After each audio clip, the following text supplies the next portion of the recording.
Hi guys, Dan here with Six Monkeys. I'm going to do a little bit of a comparison video between our two rigs here.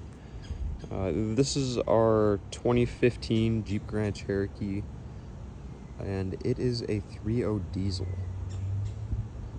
This guy over here is our 2024 Jeep Grand Cherokee Limited, and this is the 3.6. So I'm going to tell you a little bit about what I like about both of them, what I don't like about both of them, and just kind of show you what we've done to them. So both of these have been kind of built out to the max. Our 2015, we'll go over it first, and then we'll hop over to the newer one. I'm sure this video will help out a lot of people that are in the WK2 community that are looking to move up into the newer generation, the WLs. So hopefully this will give you guys some insight as to, you know, what to look for, what to stay away from, and kind of, you know, what it's capable of. So let's start with our 2015. This one we call 1776. It is fully built, so our front bumper, full skid plates, roof rack, sliders, full interior mole panels. It is just completely decked out. We are on 35-inch tires, 17-inch rims, which is just the max. I don't think I've seen anyone go over a 35-inch tire on these. It is a Dobinson's lift kit, as well as our Six Monkeys rear kit and some shims in the front. So it got us up to a 3-inch lift overall. 3.0 diesel is awesome. Tons of power, tons of torque. It is my tow rig, man. I max out the tow package with it, and it just doesn't care.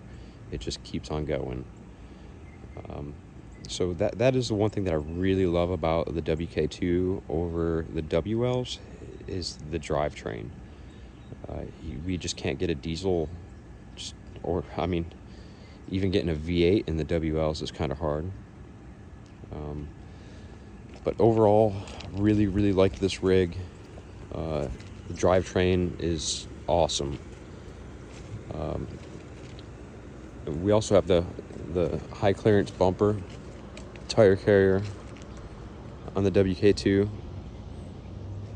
The WL, we do have a bumper on the back, but the exhaust is really limiting. It hangs really far down low. So we almost couldn't do a high clearance bumper, but we were able to tuck everything in tight, get our recovery points and receiver tube, and get our swing out tire carrier and everything on there. The WL is on a Dobinson lift kit. It has 17-inch wheels, and we maxed out our tire size at a 33.5. So 1.5 inches smaller than WK2, which means it sits about 3/4 of an inch lower. You can kind of see this across hood to hood here. WK2 is just slightly taller. This real long flat hood in the front of the WL, not something I particularly like, where it kind of slopes down a little bit more in the WK2. You can kind of see a little bit better in the WK2 than you can the WL. This WL, we put our front lower guard with our hidden winch mount, whereas we have our Alpha front lower guard and our Primate upper bumper on the other. I'm not sure if we're going to make another bumper that kind of matches a little bit better to the WK2, kind of bring it up higher and wrap it around the corners like we did here. We'll see about that getting into the future. But as you can see, we have sliders on both rigs. The WK2, I went with just our standard sliders. They don't hang out very far. Kind of stick in a little tighter than our tires. The WL, I went with a step plate, and it sticks in just a little bit of the tires, so it gives a good step. Obviously, ditch light brackets, gotta have them. Roof racks, gotta have them. The WK2 has the luxury group too, so it has the panoramic sunroof, and the WL Limited did not have the panoramic sunroof. the WK2 had the tow package. WL did not. The WK2 has Quadra-Track 2. WL has the Quadra-Track 1. So the WL did not have 4-low, but it does have select terrain. So it's still a very capable machine. I have to say that, you know, the exterior of the WL I did not like at first. It is completely different than the WK2, but I think after getting it lifted up and getting it built out a little bit, it's growing on me. The one thing that I really like about the WL is the interior. So let's take a look at the interior here. I have black leather in this one, which is just gorgeous. Has the white stitching. Really like it. Infotainment center is really big. It does have CarPlay.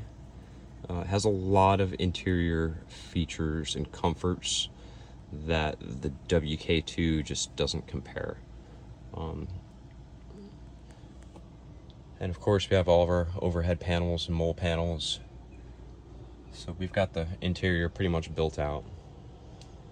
I really love the black leather. Really love the infotainment center. I like how it handles, how it drives. It just seems like the WL is a much nicer vehicle on the inside. Let's walk over to the WK2. And I know most of you guys are familiar with the WK2s because most of you guys have them. But mine has the tan interior, the wood trim. Just love this interior as well. Of course, it's all built out. I mean, completely built out. All the interior panels, overhead panels, mole panels. Has a smaller infotainment center, which is actually the large one for the WK2.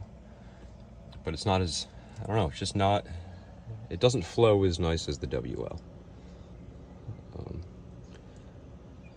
So again, you know, the way I see it is the WK2, if you could take this WK2, the body, the exterior, the drivetrain, and you mash it together with the interior of the WL, that would just be the thing. I mean, overall, I think they both serve their purpose. The WL is going to be really nice for the longer trips, hitting trails. The WK2 is going to be nice for towing stuff and you know, kind of doing the work.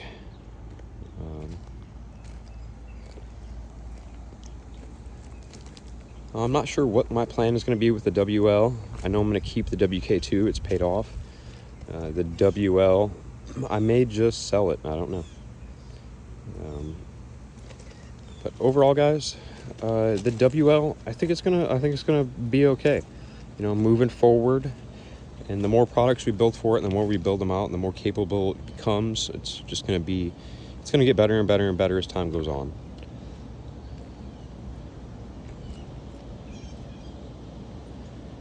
So my take on it, guys, you know, hold on to those WK2s for as long as you can, because you know, chances are you're not going to find another decent one. But when it's time to move up into one of these new WLs, you're not going to be disappointed. I appreciate you guys watching. If you haven't hit that subscribe button, please do so. It helps us out a ton.